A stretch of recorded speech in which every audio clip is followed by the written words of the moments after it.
अपठित अवबोधनम्। भारते उत्सवाः द्विधाः सन्ति। राष्ट्रीय उत्सवाः अन्य च पारंपरिकाः उत्सवाः। भारत में दो प्रकार के उत्सव हैं, एक तो राष्ट्रीय उत्सव और दूसरा अन्य पारंपरिक उत्सव।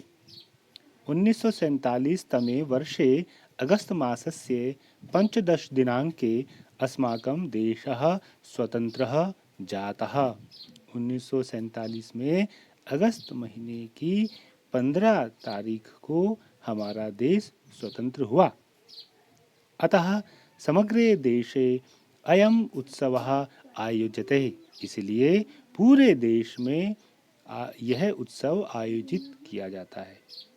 एवमेव 1950 तमे वर्षे जनवरी मासस्य षड्विंशति तिथौ गणतंत्र दिवस समारोह भवति। और इसी प्रकार 1950 में जनवरी महीने की 26 तारीख को गणतंत्र दिवस समारोह मनाया जाता है। एतहु अस्माकं राष्ट्रीयौ उत्सवौ, ये हमारे राष्ट्रीय उत्सव हैं। जैसा कि पहले आया तो दो प्रकार के उत्सव हैं, एक राष्ट्रीय उत्सव और एक पारंपरिक उत्सव। अब जो दूसरा अनुच्छेद है वो अब पारंपरिक अनुच्छेद की बात करता है। पारंपरिक उत्सवेषु एकः विशिष्टः उत्सवः श्रावण पूर्णिमा वर्तते।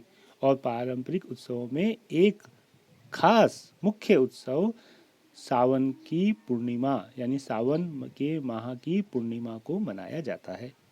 एतद् दिनम, इस दिन भारतस्य केंद्र शासनेन, इस दिन भारत की केंद्र सरकार ने संस्कृत दिनत्वेन घोषितम अस्ति, इस दिन को भारत सरकार ने संस्कृत का दिन घोषित किया हुआ है। अतः समग्रे देशे संस्कृतज्ञाः संस्कृतोत्सव मानयन्ति, और इसलिए समग्र देश में जो संस्कृत के ज्ञानी हैं, संस्कृत के ज्ञाता हैं, संस्कृत के जानकार हैं, संस्कृत के अध्येता हैं, वो संस्कृत उत्सव मनाते हैं।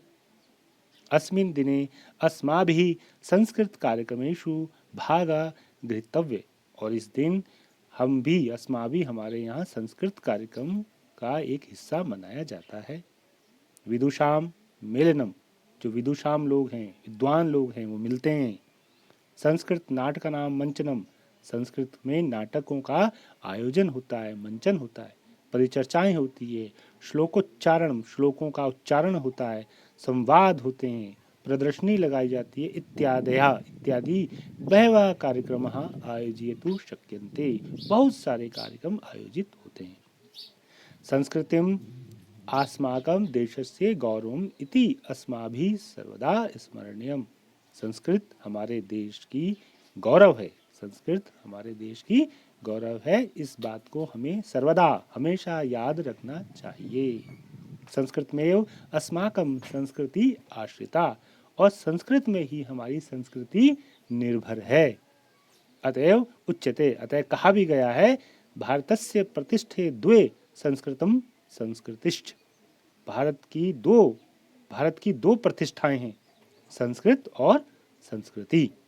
ये अनुच्छेद है जो अपठित अवबोधनम है। हमने पहले इसका वाचन किया, इसकी व्याख्या की, और फिर हम अब इसके प्रश्नों पर बात करेंगे।